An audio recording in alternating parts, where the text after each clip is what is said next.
Okay, hello everybody.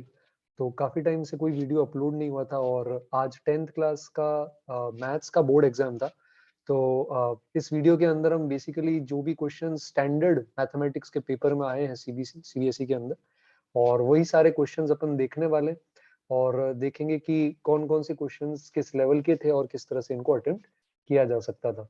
तो जो 10th के बच्चे हैं जिनका पेपर हो गया है वो देख सकते हैं, और जो अभी 9 टू 10th मूविंग है वो भी एक बार इसे रेफर कर सकते हैं, क्योंकि उनको बेसिक आइडिया लग जाएगा कि 10th में वो किस तरह की मैथ्स पढ़ने वाले हैं। Okay, so welcome back everyone to the channel.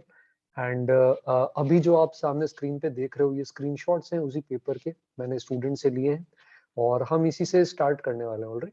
तो हाँ, अभी हम जो देखेंगे तो आप पैटर्न देख सकते हो कि जैसे 14 क्वेश्चंस रहे थे। सेक्शन ए के अंदर 6 क्वेश्चंस थे 2 मार्क्स के, सेक्शन बी में 4 क्वेश्चंस थे 3 मार्क्स के, और सेक्शन 4 के अंदर भी 4 क्वेश्चंस थे 4 मार्क्स के, और बीच बीच में चॉइसेस प्रोवाइडेड थी आपको। ऑलराइट, तो हम सेक्शन ए से स्टार्ट करते हैं। फर्स्ट के अगर हम ए पर आएंगे तो यहाँ पर आप देख सकते हो कि इसके केस के अंदर आपको एक क्वाड्रेटिक इक्वेशन दे रखी है ऐसी। ऑलराइट, और आपको ये बोला गया है कि इसके रियल एंड इक्वल रूट्स है। तो रियल एंड इक्वल रूट्स की क्या कंडीशन पढ़ते हैं हम क्वाड्रेटिक इक्वेशंस के अंदर? रियल एंड इक्वल रूट्स के लिए हम पढ़ते हैं कि डी बराबर डिस्क्रिमिनेंट हमारा 0 होना चाहिए। तो यहाँ पर भी आप वही करेंगे, आप अपना डी यानी बी स्क्वायर माइनस 4ac 0 कर देंगे। तो यहाँ पर अगर आप देखें तो a की वैल्यू यहाँ 2k है ना, x का कोफिशिएंट b होता है ये -40 है, और कांस्टेंट टर्म आपका क्या है 25 है। तो अगर हम यहाँ पे अप्लाई करेंगे तो -40 का स्क्वायर b स्क्वायर हो जाएगा, ये 4 इंटू ए इंटू सी इसके बराबर आएगा। तो बस हमें बस इसे सॉल्व करना था, और अगर इसे आपने सही से सॉल्व किया है और सही आंसर आपने निकाला है तो वहां से हमारे पास k की वैल्यू आ जाती है, और अगर अभी अपनी कैलकुलेशन सही है तो k की वैल्यू 8 आ रही है। तो ये रियल एंड इक्वल रूट्स के लिए, तो ये 2 मार्क्स में समझता हूँ आपके बड़े इजी अटेम्प्ट थे, है ना, जो आप आराम से गारंटेड स्कोर कर सकते थे। चलो सेकंड वाला देखते हैं, इसका बी वाला पार्ट जो है अब और है, तो ये या ये करना था। अब और के अंदर आपको एक क्वाड्रेटिक दे रखी है, तो आप क्वाड्रेटिक फॉर्मूला से भी आप निकाल सकते थे, या फिर आप स्क्वायर कंप्लीशन तो हट गया था, आप इसके अलावा मिडल टर्म स्प्लिटिंग से भी निकाल सकते थे। बट पहले आपको इसके केस के अंदर क्या लेना था, एलसीएम लेना था। तो 5 और 2 का एलसीएम 10 होता है, हम क्रॉस मल्टीप्लीकेशन से यहाँ पर एलसीएम लेंगे। तो जब आप एलसीएम लेंगे तो आपके पास कुछ ऐसा एक्सप्रेशन बन जाएगा। अब आप यहाँ पर 10 को उधर ले जाकर मल्टीप्लाई करें, और जैसे ही आप 10 को वहां ले जाकर मल्टीप्लाई करेंगे आपको इक्वेशन मिल जाएगी।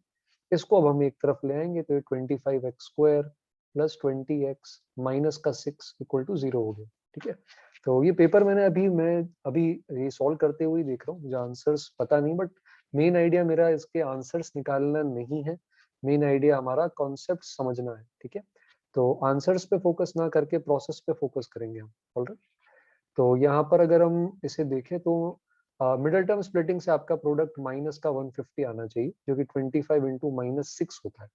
तो अगर आपको चमक रही है ये चीज कि कैसे -150 आ सकता है तो ठीक है, और अगर ऐसा नहीं है तो उसके केस में फिर हम क्वाड्रेटिक फॉर्मूला ही अप्लाई करेंगे। वहां पर आप माइनस बी प्लस माइनस, है ना, फॉर्मूला सबको याद होगा, याद है, रूट बी स्क्वायर माइनस का 4ac है, जो यहाँ पर माइनस माइनस करके क्या हो जाएगा, प्लस हो जाएगा, और नीचे आपके पास क्या आ जाता है, 2a आ जाता है। तो इस तरह से हम इसे बेसिकली सॉल्व कर सकते थे। इसको सॉल्व करने पर हमारे पास आंसर आएगा और वही हमारा x हो जाएगा। तो स्क्वायर रूट वगैरह का हमें ध्यान रखना है, बट स्टिल अपन इतना एलसीएम लेकर इसमें इतनी मेहनत करेंगे उसके कंपैरिजन में, और ये रूट भी सॉल्व करेंगे, तो मैं फिर भी यही समझता हूँ कि इसके केस में जो आपका ए वाला पार्ट था वो थोड़ा सा इजी, वैसे तो पूरा क्वेश्चन इजी है बट ए वाला पार्ट थोड़ा ज्यादा इजी अटेम्प्ट था। ऑलराइट, तो हम सेकंड क्वेश्चन पे आते हैं। सेकंड क्वेश्चन में आपको मोड दे रखा है। ऑलराइट, मोड क्या दे रखा है, 75, और मॉडल क्लास दे रखी है, और फ्रीक्वेंसी तो इन्होंने आपको बेसिकली टेबल नहीं देके सब कुछ परोस के दे दिया ना, ये भी ले लो, ये भी F1 F0 F2 सब कुछ ले लो, अब निकाल लो। तो मोड का फॉर्मूला क्या पढ़ते थे हम, मोड का फॉर्मूला याद है सभी को? आज तो पेपर दे के आए, आज तो याद होगा, है ना। तो ये आ जाता है एल, अच्छा ये 11 12 में पढ़ाते नहीं है मोड का फॉर्मूला, बट जेई के अंदर जो स्टैटिस्टिक्स का कोर्स है उसमें भी आता है मोड का, तो ये फॉर्मूला पीछा नहीं छोड़ेगा आपका। ठीक है, तो आप क्या लिखोगे, L plus F1 minus F0 upon 2 times of F1 minus F0 minus F2, और इनटू में H आ जाता है जो आपकी क्लास साइज होती है। तो आपको मोड दे रखा है, मोड क्या है 75, एल आपकी लोअर लिमिट हो जाएगी मॉडल क्लास की, ये 65 है। ठीक है, F1 मॉडल क्लास की फ्रीक्वेंसी जो नहीं पता है, तो इसको मैं अभी के लिए x ले लेता हूँ। F0 प्रीसीडिंग क्लास की फ्रीक्वेंसी है जो 6 है, ठीक है। फिर 2F1 हो जाएगा 2x, F0 अभी भी 6 है, और F2 होता है सक्सीडिंग क्लास की फ्रीक्वेंसी, वो 8 है, और इनटू में आ जाएगा क्लास विड्थ, तो ये आ गया 50। तो आप इसे सॉल्व कर सकते हैं, ठीक है। अगेन प्रोसेस इंपॉर्टेंट है, तो अगर आपने अप्लाई किया है तो आपका आंसर कैलकुलेशन अगर मिस्टेक नहीं करी है तो बिल्कुल सही आएगा। मैंने 65 से पहले सब्ट्रैक्ट किया तो 10 आ गया, और फिर 15 से यहाँ पे डिवाइड कर दिया, तो इस तरह से इक्वेशन बन गई है। अब आप इसे थोड़ा और सिंप्लीफाई कर सकते हैं, और फिर आप इसे क्या कर सकते हैं, क्रॉस मल्टीप्लाई कर सकते हैं। तो अगर अपनी कैलकुलेशन यहाँ तक सही है तो आंसर आ जाएगा 10। तो ये सेकेंड क्वेश्चन भी 2 मार्क्स है, और अगेन बस ये 2 लाइन्स आपने अप्लाई करी है तो अपना आंसर आ जाएगा, कोई दिक्कत नहीं आएगी किसी भी तरह की। थर्ड वाले दोनों पार्ट वॉल्यूम पर बेस्ड है और बेहद आसान क्वेश्चन है, और आप ए और बी में आपको डायरेक्ट फॉर्मूला लगाना है और कुछ भी नहीं करना। पहले ए देखते हैं। तो ए पार्ट के अंदर क्या है देखेंगे सभी, curved surface area, right circular slab. Curved surface area क्या लिखते हो आप, बताओ मेरे को, क्या लिखोगे? और फॉर्मूला क्या होता है curved surface area, C S A क्या लिखते हैं, 2 पाई आर एच लिखते हैं। तो ये जो कर्व्ड सरफेस एरिया 1 2 3 2 दे रखा है, यूनिट्स का ध्यान रखेंगे। यूनिट्स क्या है, स्क्वायर सेंटीमीटर, तो अपन सब कुछ सेंटीमीटर में ले रहे हैं, तो 2 पाई, और क्या दे रखा है यहाँ पर, आर। आर नहीं पता है हमें, एच नहीं पता है हमें, और ये 176 है। दूसरा वॉल्यूम, वॉल्यूम का भी बहुत आसान फॉर्मूला होता है, क्या होता है, पाई आर स्क्वायर, तो मैं उसको आर इंटू आर लिख रहा हूँ और साथ में एच ले रहा हूँ, और ये दे रखा है 1232। तो ऑल्दो आपको निकालना हाइट है, बट आप देखोगे कि अगर आप यहाँ डिवीजन कर देते हैं तो आपका सब कुछ कैंसिल आउट हो जाएगा, आपको रेडियस मिल जाएगा। तो कोई बात नहीं, अपन पहले प्रोसेस में रेडियस निकाल लेते हैं, तो इनको डिवाइड कर लेंगे अपन। पाई से पाई जाएगा, एक रेडियस से एक रेडियस, एक हाइट से एक हाइट, ठीक है। तो यहाँ से रेडियस अगर आप ढंग से डिवाइड करेंगे तो इधर 2/r बराबर 176/1232 आएगा। टर्म्स को रीअरेंज करने के बाद आपके पास एक ऐसा एक्सप्रेशन आ जाएगा, ठीक है। तो ये अपने पास इस तरह से आ गया। अब जैसे मेरे को पता है 6 7 42 होता है, तो मैं रफ वर्क के अंदर एक बार ये ट्राई करके देखूंगा कि क्या ये एग्जैक्टली डिविजिबल है। तो अगर हम इसे 4 से मल्टीप्लाई करेंगे, 7 से मल्टीप्लाई करेंगे तो 1232 आ जाएगा। तो ये कैंसिल होकर आप डायरेक्टली 7 लिख सकते हैं, और आपका रेडियस आ जाएगा 14। अब रेडियस 14 को यहाँ दोबारा पुट किया जाएगा, तो 2 पाई रेडियस इंटू हाइट बराबर 176 आप लिख सकते हैं। और फिर आप देखेंगे इधर 88 बन रहा है, इधर 176 बन रहा है, बड़े आराम से आपकी हाइट आ जाएगी 2 सेंटीमीटर। तो अगेन ये काफी इजी क्वेश्चन था, और ए पार्ट आप बड़े ही आराम से इसका अटेम्प्ट कर सकते थे, है ना। इसमें लग रहा है सबके ए पार्ट आसान आसान है। बी पार्ट में दे रखा है, हाँ बी पार्ट भी आसान है, बट बी पार्ट में भी डायरेक्ट फॉर्मूला है, बट थोड़ा सा लॉजिकल हो जाता है। बी पार्ट में आपको क्या बोला गया है कि एक सॉलिड क्यूब है, सॉलिड क्यूब की साइड दे रखी है, और बिगेस्ट लार्जेस्ट स्फीयर कट करना है। तो कैसे करेंगे अपन, जैसे मान लो आपके पास एक क्यूब है और आप कार्व कर रहे हो, कार्व आउट कर रहे हो, काट रहे हो, उसमें से एक स्फीयर काट रहे हो बहुत ही बड़ा सा। तो आप बहुत बड़ा ऐसे स्फीयर काटेंगे यहाँ पे, तो कैसा बनेगा स्फीयर, मैक्सिमम वॉल्यूम का ऐसा बनेगा, मतलब अंदर बनेगा, बट सारे फेसेस को क्या करेगा, टच करेगा ऐसे। तो आप ऐसे इमेजिन करके देखो कि अगर आपके पास क्यूब है और उसके अंदर आप एक स्फीयर फिट करेंगे, तो क्यूब का तो क्योंकि साइड सारी बराबर है, तो क्यूब के ऊपर वाले फेस के मिड पॉइंट से नीचे वाले फेस के मिड पॉइंट तक की ये जो डिस्टेंस होगी, ये भी आपकी साइड के बराबर ही रहेगी, यानी 21 ही रहेगी। लेकिन स्फीयर के केस में ये आपका डायामीटर बन जाएगा, डायामीटर बन जाएगा ना। जैसे आपका ये एक फेस है, ऊपर एक और फेस है, और आप इसके बीच में एक ऐसे स्फीयर को फिट कर रहे हैं, तो फिट कर दिया। जब आपने फिट किया तो उसका जो डायामीटर है और दोनों फेसेस के बीच का डिस्टेंस, जिसको अपन साइड बोल रहे हैं, बराबर हो। तो आपका स्फीयर का डायामीटर 2r बराबर आ जाएगा 21 सेंटीमीटर। और हमें वॉल्यूम के लिए क्या चाहिए होता है, रेडियस। वॉल्यूम का क्या फॉर्मूला लिखते हो आप, 4/3 पाई आर क्यूब। तो आर की जगह अब हम रख देंगे 21/2, और एक बार नहीं रखेंगे, 3 बार रखेंगे। और ध्यान रहे बेटा, सब्जेक्टिव पेपर है, तो centimetre, centimetre square, centimetre cube, unit सारी इंपॉर्टेंट। तो फाइनल आंसर आपका सेंटीमीटर क्यूब में होना चाहिए, वरना यूनिट के भी कभी कभी मार्क्स कटते हैं। तो इसमें काफी चीजें आपकी कट हो जाएगी, कैसे, जैसे 3 7 21 गया, 2 2 4 ये भी गया, 2 इंटू 11 22 ये भी गया। Final answer 11 into 21 centimetre cube आएगा। ये मैं समझता हूँ कि आप इसको कैलकुलेट कर सकते हैं। ऑल्दो एग्जाम में कैलकुलेटर अलाउड नहीं था, तो हाँ कुछ बच्चों ने बोला कि सर पेपर इजी था लेकिन थोड़ा लेंदी था, बट ठीक है ना यार, मैथ्स अब टफ नहीं करे तो लेंदी तो करने तो उनको कम से कम। तो थोड़ा सा लेंदी कभी चल जाएगा, ऐसा लोड नहीं, सारी चीजें तो एकदम कैसे हलवा कर सकते हैं आपके लिए, ठीक है। तो आई बिलीव ये आंसर आ जाएगा अगर आप एक बार कैलकुलेशन करके ट्राई करेंगे। तो ये पहले 3 क्वेश्चन में तो मजा नहीं आया, अगर आपने इन्हें सही से ट्राई किया है तो ये हो जाता, कोई दिक्कत नहीं आती।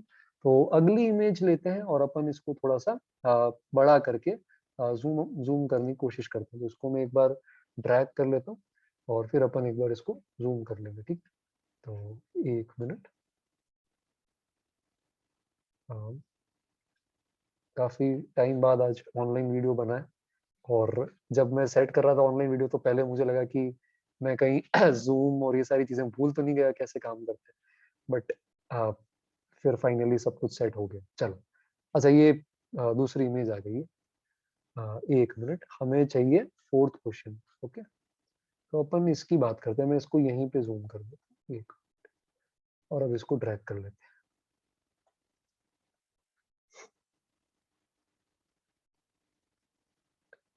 ऑल राइट, चलो, तो अपन अब इन क्वेश्चंस की बात करते हैं। ये नेक्स्ट सेट ऑफ क्वेश्चंस जो है हमारे, तो आई बिलीव पेपर आप सबके पास होगा, बट जो बच्चों ने बोर्ड नहीं दिया है, जैसे कुछ 9th के बच्चे भी हो सकता है देख रहे हो, जो थोड़ा सा एडवांस चलते हैं, तो इसलिए मैंने यहाँ पे इमेजेस भी लगा दी, और कोड अलग है तो शायद ऑर्डर भी चेंज हो सकता है। खैर, हम फोर्थ क्वेश्चन पर आते हैं। तो फोर्थ क्वेश्चन एपी का है, ऑलराइट, और सम ऑफ 11 टर्म्स ऑफ एपी, उसका 6th टर्म दे रखा है। देखो, तो यहाँ पर क्वेश्चन सिंपल है। एपी के केस में पहले भी बात जिनको पढ़ाया था उनको यही बोला था कि जो चीज बोले उन्हें अप्लाई करते रहो, एंड में जब फॉर्मूला लगाओगे तो चीजें अपने आप हो जाती है। अब अपने आप कैसे होती है सर? देखो, 6th टर्म दे रखा है 30, तो T6 क्या लिखोगे? 30। T6 का a plus N minus 1d याद है सबको, तो a प्लस 5d क्या आ जाएगा? 30 आ जाएगा। अब 11 टर्म्स की बात करते हैं हम। वैसे तो हम प्रॉपर्टी शॉर्टकट कई सारे देखते हैं, तो डायरेक्ट आंसर जिनको पता है उन्हें पता है कि ये क्या आने वाला है, 11 इंटू 30 करेंगे तो। खैर, अभी एक बार देखते हैं कि क्या कर सकते हैं इसके अंदर। तो 11 टर्म्स का सम यानी S11, तो आप इसको क्या लिखते हो? n/2 लिखते हैं, n/2, तो n/2 2a plus n minus 1d। 11 minus 1 क्या हो गया? 10। अब यहाँ से आप 2 कॉमन ले लीजिए, तो 2 कॉमन लेंगे तो 2 बाहर आ गया, अंदर क्या बचा? a बचा, 5d बचा। तो देखो, मैंने क्या बोला था, एपी में आप लिखते रहो, आंसर अपने आप आता है। 2 से 2 गया, a प्लस 5d की वैल्यू दे रखी 30, वही यहाँ पर पुट कर दो। भाई हमें क्या करना है, a की वैल्यू क्या है या d की वैल्यू क्या है? हमें तो बस इतना पता है कि a प्लस 5d 30 है, और वही यहाँ पर रीयूज हो जाएगा। ये आ गया 3 लाइन के अंदर आंसर। तो अगेन ये सेक्शन ए काफी इजी है, और आप सभी बड़े आराम से इसमें स्कोर कर सकते थे। बात समझ में आ रही है? चलो, अब आते हैं मीडियन पे। तो मोड निकल आया तो मीडियन भी निकालवाएंगे। तो स्टैट्स में मैंने देखा है काफी सारे क्वेश्चन उन्होंने सब कुछ कवर करने की कोशिश करी। अपन मोड सॉल्व कर चुके थे, अभी मीडियन पे है। मीडियन का फॉर्मूला पता है आप सभी को क्या होता है? मीडियन क्या लिखते हैं अपन? L plus n/2 minus C F, या सी भी लिखा जाता है कई सारी बुक्स में, और अपॉन में एफ इंटू एच आ जाता है। तो इतना मैं मान रहा हूँ कि ये चीजें आपको पता है, ठीक है। तो अपन इस टेबल को एक बार वापस बनाने की कोशिश करते हैं। तो अपने पास क्लास इंटरवल्स क्या है? क्लास इंटरवल्स देखें अपन अपने। क्लास इंटरवल्स क्या क्या आ रहे हैं अपने पास? 0 से 10, 10 से लेकर के आ रहा है 20, ये बीच में आ रहा है, इसको एक बार अपन ऊपर थोड़ा सा मूव कर देते हैं। कर सकते हैं? नहीं, तो ठीक है, कोई बात नहीं। तो 0 से 10, 10 से 20 है, 20 से 30, 30 से लेकर 40 है, 40 से लेकर के 50 भी आएगा अपने पास, और लास्ट में क्या आ रहा है अपने पास? 50 से लेकर 60। तो यहाँ पर अपने पास एक तो बनेगा फ्रीक्वेंसी का कॉलम, 5, 8, 20, 15। बट फिर भी देखो, इजी रखा है इन्होंने। ये चाहते तो लेस देन मोर देन कर सकते थे, फोर्थ एक्सरसाइज हटाई है, फिर भी लेस देन मोर देन डाला जा सकता था, बट ऐसा नहीं आया। तो ये यहाँ 5, अब सी एफ का कॉलम बना दो, 5, 13, 33, फिर 48, 55, 60, ठीक है। तो यहाँ पर अपना कैपिटल एन जो है, ये क्या आ जाएगा? 60। टोटल 60 ऑब्जर्वेशन है। तो n/2 क्या आएगा आपके पास? n/2 करेंगे अपन, n/2 क्या दे देगा अपन को? 30 दे देगा वैल्यू। अब इससे जस्ट बड़ी जो फ्रीक्वेंसी होती है, क्यूमुलेटिव फ्रीक्वेंसी, ये अपना क्या बन जाता है? Median class. तो मीडियन क्लास ये हो गई। अब अपन देखेंगे, लोअर लिमिट l है, तो l आ गया 20, प्लस में क्या लिखोगे आप? n/2, क्यों माइनस सी एफ में c क्या लेते हैं? पिछले वाले क्लास का, तो प्लस माइनस में आ जाएगा 13, नीचे आप फ्रीक्वेंसी इसी क्लास का लोगे तो ये आ जाएगा 20, और इंटू में आप h कर देते हो, जो क्लास विड्थ है ये आ गया 10। तो देखो डेटा भी उन्होंने कितना प्यार से दिया है यार, नहीं मतलब टफ तो नहीं है ना। तो डेटा कितना प्यार से दिया है, देखो 10 का 1 0 20 से चला जाएगा, 17/2 तो करते आ रहे हैं अपन नर्सरी से। 8.5 हो गया, 20 प्लस 8.5 आ गया 28.5, जो कि आपके मीडियन क्लास में आ रहा है। तो अगेन ये वाला क्वेश्चन भी डिफिकल्ट नहीं था, और फॉर्मूला याद है तो हम अप्लाई कर सकते थे, ये भी गारंटीड 2 मार्क्स है अपने। सिक्स्थ पे आते हैं, कॉन्सेंट्रिक सर्कल्स का मतलब होता है जिनका सेंटर सेम हो। ARC AQB are टेंजेंट, तो ये दो टेंजेंट बने हैं। Point A is lying on larger circle, तो ये पॉइंट ए हमारे पास है यहाँ पर। और आपको क्या बोला, लेंथ ऑफ AC फाइंड करनी है। AQ दे रखा है, AQ क्या है 5। तो कुछ चीजें, ये क्वेश्चन इंटरेस्टिंग है, अगर आपने ज्योमेट्री की प्रैक्टिस करी तो कर सकते हो, बट एकदम हलवा नहीं बोलूंगा, एक दो चीजें हैं जिसमें जो आपको इसमें ध्यान रखनी है। पहली चीज समझो बेटा, टेंजेंट की लेंथ बराबर होती है। तो पहली चीज जो आप यहाँ से समझ सकते हो कि AQ और AR ये बराबर होगा। तो AQ की लेंथ 5 है अगर आपके पास, तो AR की लेंथ भी क्या आएगी, 5 आएगी। दूसरी चीज और जो बहुत खास चीज है, ये पूरा का पूरा AC क्या है, यहाँ पूरा का पूरा AC जो है ये इसको टच कर रहा है। अपन को बोला गया ना ARC पूरा टेंजेंट है, तो आप पहले तो थ्योरम लिखते सर्कल की 10.2, length of tangent from external point are equal, तो AQ बराबर AR, ऐसा करके आपको पहले लिखना था। ठीक है, तो अगर यहाँ पर आप लिखते, तो मैं थोड़ा सा इसको स्क्रॉल कर देता हूँ ताकि आपको यहाँ पहले स्टेप्स बता सकूं। आपको पहले लिखना था यहाँ पे क्या, कि आपका AQ किसके बराबर हो जाएगा, आपके AR के बराबर, तो ये आ जाएगा 5। ये पहली बात हुई। दूसरी चीज जो आपको यहाँ पर देखनी थी वो ये है कि भाई ये पूरा का पूरा टेंजेंट है, और आप अगर सेंटर से इसको ज्वाइन करेंगे तो क्या एंगल बनता है, पता है सभी को? क्या एंगल बनता है, 90। तो ये आप थ्योरम 10.1 से लिख सकते थे कि tangent and radius at point of contact are perpendicular. अब यहाँ से मजेदार चीज होगी, नाइन्थ में थ्योरम पढ़ी है, जो नाइन्थ के बच्चे अभी देख रहे हैं उनको तो याद भी होगी। नाइन्थ में क्या थ्योरम देखी थी आपने, कि अगर आप सेंटर से परपेंडिकुलर डालते हो, नाइन्थ के बच्चों का मेरा मतलब है जो अभी 9 से 10th में जस्ट अभी आए हैं, तो अगर आप सेंटर से परपेंडिकुलर डालते हो तो कॉर्ड बाइसेक्ट होती है। तो ये आपको नाइन्थ वाली थ्योरम में लिखनी थी, कि क्योंकि OR is perpendicular to AC, ये तो पढ़ाई है 10th में, टेंजेंट है ना, तो OR क्या AC के परपेंडिकुलर है। और अब ये क्या कर देगा, इसको बाइसेक्ट कर देगा, तो आपका AR और RC ये बराबर हो गया। AR की लेंथ आपको पता है क्या थी, AR की लेंथ आपके पास 5 थी, तो ये आपको पता था कि ये 5 है, तो RC भी 5 हो गया, दोनों 5 हो गए। अब आपसे AC पूछा है, तो मुश्किल तो नहीं है, अगर आपको ये दोनों तीनों थ्योरम पता थी तो 5 + 5 10 आ गया। तो ये सोचने वाला सवाल था बट लेंदी नहीं था। तो अगेन वही मैंने बोला ना, या तो सोचने पे मजबूर करेंगे या फिर लेंदी बना देंगे। तो 5 + 5 क्या आ जाएगा, डायरेक्ट 10। तो ये अपना सेक्शन ए था, और आई बिलीव कि इसमें अगर आपने कैलकुलेशन सही करी है और फॉर्मूला याद थे, तो आप इजी 12 आउट ऑफ 12 स्कोर कर सकते हैं। ठीक है, अच्छा नेक्स्ट आते हैं। तो नेक्स्ट है 7th वाला क्वेश्चन, और ये 7th वाला क्वेश्चन अपना किस पर बेस्ड है, हाइट एंड डिस्टेंसेस पे बेस्ड है। तो क्या हो रहा है 7th में, डायग्राम बना दिया तो आंसर आ गया, ये समझ लेते हैं। एरोप्लेन है, कहाँ कहाँ कहाँ फ्लाई कर रहा है, 200 मीटर ऊपर फ्लाई कर रहा है। तो मान लो ये ग्राउंड है और यहाँ से 200 मीटर ऊपर फ्लाई कर रहा है। तो यार ये तो यार एनसीईआरटी जैसा ही सवाल है ना, कुछ भी इसमें नहीं है। तो ऑपोजिट पॉइंट्स, ऑपोजिट मतलब एक होगा इस साइड और दूसरा होगा इधर, और हमें पता है कि भाई एंगल ऑफ डिप्रेशन ले या एलिवेशन ले वो सेम होता है। तो एक साइड एंगल ऑफ डिप्रेशन 45 है, तो इधर एलिवेशन भी 45, इधर एंगल ऑफ डिप्रेशन 60 है, तो इधर भी 60 आएगा। और आपसे विड्थ पूछी है, तो विड्थ के दो टुकड़े कर लो, ये 90 डिग्री होगा, इसको x मान लो, इसको y मान लो। अब देखो दो सुंदर सुंदर राइट एंगल ट्राइंगल मिल गए, क्या चाहिए इसके अलावा। तो फर्स्ट ट्राइंगल में लगाएंगे हम tan थीटा का फॉर्मूला, 200/x क्या आएगा, tan ऑफ 60 डिग्री, और tan ऑफ 60 डिग्री क्या होता है, √3।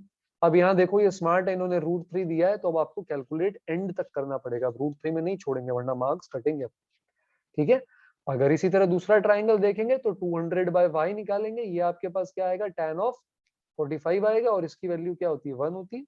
तो यहां से अगर आप देखेंगे तो x की वैल्यू आ जाएगी 200/√3। बेटा स्टार्टिंग में मत पुट करना वैल्यू, एंड में पुट करना। और y की वैल्यू आ जाएगी आपके पास 200। तो पहले पुट मत कर दो, पहले इन्हें ऐड कर लेते हैं। ठीक है, तो हम इन्हें ऐड करने के लिए क्या कर सकते हैं, 200/√3 + 200 है। तो डिवीजन डेसिमल से करना बड़ा खतरनाक होता है, मल्टीप्लीकेशन आसान है। तो इस पार्ट को रैशनलाइज करो। कैसे करें सर रैशनलाइजेशन, पढ़ा था 9th में, ऊपर नीचे √3 से मल्टीप्लाई करो। तो आप इसे लिख सकते हो 200√3/3 + 200। बस अब यहाँ पर आपका काम खत्म हो गया। अब आप यहाँ √3 की वैल्यू यहाँ से छाप देंगे, तो थोड़ी कैलकुलेशन अगर मैं आपको दिखाऊं तो ये आ जाएगा 200 × 1.732 अपॉन में आ गया 3, और प्लस का हो गया यहाँ पे क्या 200। अब ये कैलकुलेशन आपको थोड़ी सी करनी पड़ सकती है, तो आप यहाँ पहले 200 से मल्टीप्लाई करेंगे और मल्टीप्लाई करें तब जीरोस का ध्यान रखें, 346.4 आएगा। अपॉन में 3 है, इसका भी चाहो तो एलसीएम ले लो, तो 200 बन जाएगा 600 और नीचे रहेगा 3, तो आपका आंसर कुछ ऐसा आ जाएगा 946.4/3। अब इसे आप डिवाइड कर सकते हो, तो कैलकुलेशन मैं श्योर नहीं हूँ कितनी सही चल रही है अभी, बट आई होप ये ठीक हो। तो यहाँ 315.4 समथिंग आ जाएगा, 2 डेसिमल प्लेसेस तक निकाल लेना, 46 या ऐसा कुछ आ जाएगा। तो ये भी अगेन सिंपल था, बस ये √3 की थोड़ी कैलकुलेशन थी। तो ये 3 मार्क्स भी आप अगर ट्रिग्नोमेट्री इन दोनों ट्रायंगल में लगाते तो इजीली आ सकते हैं। ठीक है, अभी आगे बढ़ते हैं और अपन आते हैं 8th पे। तो फिर से एपी का सवाल आया और 3 टर्म्स है एपी के अंदर। तो जनरली जो हम पढ़ाते हैं क्लासेस में, स्कूल्स में भी कहीं कहीं बताते हैं, तो 3 टर्म्स जब एपी में लेते हैं तो उन्हें ऐसे लिखते हैं अपन, a माइनस डी, ए और a प्लस डी। सर ऐसे क्यों लिखा आपने, क्यों लिखा आपने ऐसे, ए प्लस डी, ए प्लस 2d क्यों नहीं लिया? वो भी ले सकते थे, आंसर में कोई फर्क नहीं आएगा, इससे कैलकुलेशन सही पड़ती है। तो सर क्या ये एपी में है? बिल्कुल है। इन दोनों के बीच में गैप कितना है? डी का। इन दोनों के बीच में भी गैप कितना है? डी का। तो कॉमन डिफरेंस डी है, बस आपका फर्स्ट टर्म अब ए की जगह मैंने ए माइनस डी ले लिया। अब कैलकुलेशन आसान कैसे होगी? जब आप इनका सम ऐड, मतलब चीजें ऐड करके सम निकालोगे, तो सारी की सारी चीजें आप देखो डी कैंसिल हो जाएगा, सिर्फ ए बचेगा। तो एक ही वेरिएबल में चीजें हमेशा आसान होती है। तो 3a यहाँ से आपके पास आ जाएगा 33। तो आपका एक वेरिएबल सॉल्व हो गया और a बराबर क्या आ गया? 11। इसलिए यहाँ पर इस चीज में थोड़ी सी हमें आसानी मिल रही है। समझे आप बात? तो आपके टर्म्स ऐसे हो गए, 11 माइनस डी 11, 11 प्लस डी। अब बोल रहा है product of first and third term exceed the second term by 29। क्या बोल रहा है कि मैं फर्स्ट और थर्ड टर्म को अगर मल्टीप्लाई कर लूं तो ये सेकंड टर्म से बड़ा होगा। कितना बड़ा? 29 बड़ा। तो इक्वेशन सही बनाई है अगर आपने, तो आंसर बिल्कुल आएगा। अब यहाँ देखो, ये टर्म्स लेने का फायदा, जब आप इन्हें मल्टीप्लाई करोगे तो आइडेंटिटी लग जाएगी, a plus B, A minus B. तो A square minus B square, 11 का स्क्वायर माइनस क्या आ गया? डी स्क्वायर, और ये आ गया T2 प्लस 29। T2 क्या है आपका? T2 क्या था? 11। ये आ गया 11 प्लस 29। अब यहाँ से आपके पास डी स्क्वायर की वैल्यू क्या आ जाएगी? यहाँ से अगर आप देखेंगे, सॉरी यहाँ 29 लिखना था, मैंने 2d लिख दिया। तो अगर आप यहाँ से देखेंगे तो डी स्क्वायर की वैल्यू 81 आ जाएगी। तो डी आपका आ जाएगा +-9। तो आप +9 लेके पुट करें इसमें या -9 लेके पुट करें, टर्म्स आपके पास 3 आएंगे, एक 11 माइनस 9, एक 11 और एक 11 प्लस 9, ये तीनों टर्म्स हो गए। ऐसे केसेस में अगर आप श्योर ना हो कि आपका आंसर सही है या नहीं, तो क्वेश्चन में दोबारा पुट कर लें। जैसे आप इन तीनों को ऐड करोगे तो आपका सम 33 आ रहा है, तो पहला पार्ट सही। फिर आप इन्हें मल्टीप्लाई करो 2 इंटू 20 तो 40 आ रहा है, जो कि 11 से कितना बड़ा है? 29 बड़ा है। मतलब आपका यही क्वेश्चन चेक हो गया, बोर्ड में तो बाद में जाएगा चेक होने, आपने खुद से यहीं पे चेक कर लिया कि आपका आंसर क्या है, बिल्कुल करेक्ट है। तो ये अपना 8th क्वेश्चन था। हाँ, अगर आपने a plus D, A plus 2d ऐसा लिया होता तो उसके केस के अंदर थोड़ी सी कैलकुलेशन ज्यादा होती, इसमें थोड़ा जल्दी आ गया आंसर। तो ये 3 मार्क्स आपके आ सकते थे। 9th वाला देखो, रिपीट ही कर दिया यार, बताओ। फिर से रियल एंड इक्वल रूट्स, तो फिर से डी जीरो करेंगे। तो 9th वाले पे पर आते हैं और इसमें क्या करना है? डी जीरो करना है। तो आपके पास यहाँ पर अगर आप एक्सप्रेशन देखोगे तो क्या है? px माइनस, तो इसको आपको खोलना पड़ेगा, समझ रहे हो? आप डायरेक्टली यहाँ पे नहीं कर सकते कि जंप करके आ गए, पहले इसे खोलो। खोलोगे तो x माइनस 4 x माइनस 2 का मल्टीप्लीकेशन करोगे तो ये आपके पास क्या आएगा? एक्स स्क्वायर आएगा। साथ में क्या आएगा आपके पास? माइनस का 6x आएगा, प्लस का क्या आएगा? 8 आएगा।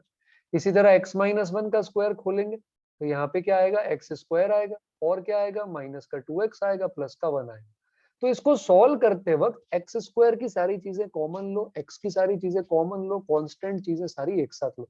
तो अगर आप यहाँ देख रहे हो, फॉलो कर पा रहे हो सारे जो मैं बता रहा हूँ, तो एक्स स्क्वायर अगर आप कॉमन लेंगे यहाँ पर, तो इधर से एक p आएगा आपके पास और इधर एक्स स्क्वायर से 1 आएगा। तो ये आपका a हो गया, जो एक्स स्क्वायर का कोफिशिएंट।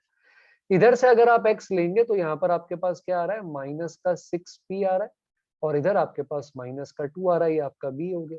और कांस्टेंट टर्म में आपके पास इधर 8p आ रहा है, और कांस्टेंट टर्म में इधर आपके पास प्लस का क्या आ रहा है? प्लस का 1 आ रहा है।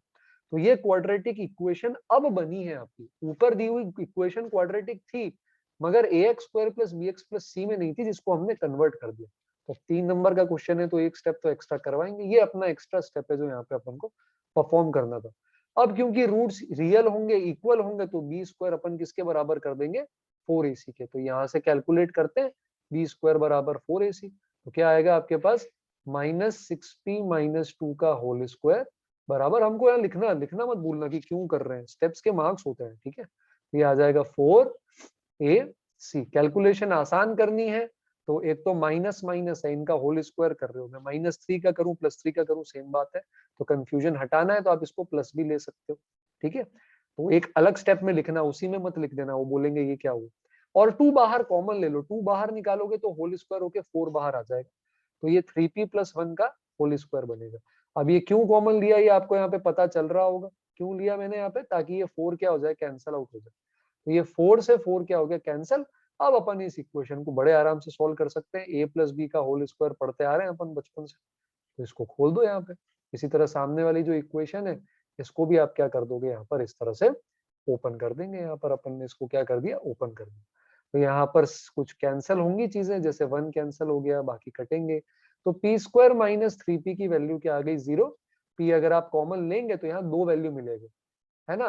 तो डायरेक्टली ऐसे कट मत कर देना, p 2 वैल्यू मिल रही है। क्या क्या मिल रही है, एक मिल रही है p = 0 और एक मिल रही है p = 3।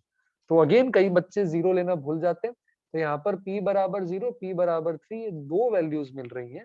इन दोनों के लिए आपके पास इक्वल रूट्स आएंगे, तो ये दोनों आंसर्स लिखने हैं। तो ये इंपॉर्टेंट बात है। तो ठीक है, मतलब बहुत आसान तो नहीं, बट ओके ओके क्वेश्चन है, हम कर सकते थे। 9th वाला भी क्वाड्रेटिक है और ये वर्ड प्रॉब्लम है। तो कई सारे बच्चे बोल रहे थे कि सर वो लास्ट वाले एक्सरसाइज में ये हटा दिया है, वो हटा दिया है, वर्ड प्रॉब्लम आएंगी या नहीं आएंगी। तो मैंने तब भी बोला था, अभी भी बोल रहा हूँ कि सैंपल पेपर देखना चाहिए था आपको। सैंपल पेपर का पैटर्न फॉलो हुआ है, जो आप इसमें भी देख सकते हैं, एग्जैक्ट सेम चीज आती है। तो उन सब चीजों से सीखना था, तभी उसी तरह से प्रिपरेशन करनी थी। खैर, हैड आयुष स्कोर्ड, आयुष की बात करते हैं। आयुष ने मैथ्स टेस्ट में अगर 8 मार्क्स ज्यादा स्कोर किए होते आउट ऑफ 35 मार्क्स, तो had Ayush scored 8 marks more in maths test out of 35, 7 times these marks would have been less than square of his actual marks। तो ये थोड़ा सा लेंदी है, तो आई एम श्योर, मतलब लेंदी समझने में, करने में नहीं। कई सारे बच्चों ने ए पार्ट किया है, बी छोड़ दिया, तो अपन इसको बनाने की कोशिश करते हैं। तो पहले एक बार मैं थोड़ा सा पोर्शन या इरेज कर दूं, क्योंकि अभी हमें इसकी जरूरत नहीं है, ठीक है। तो एक बार इसे थोड़ा सा इरेज कर देते हैं, ओके। और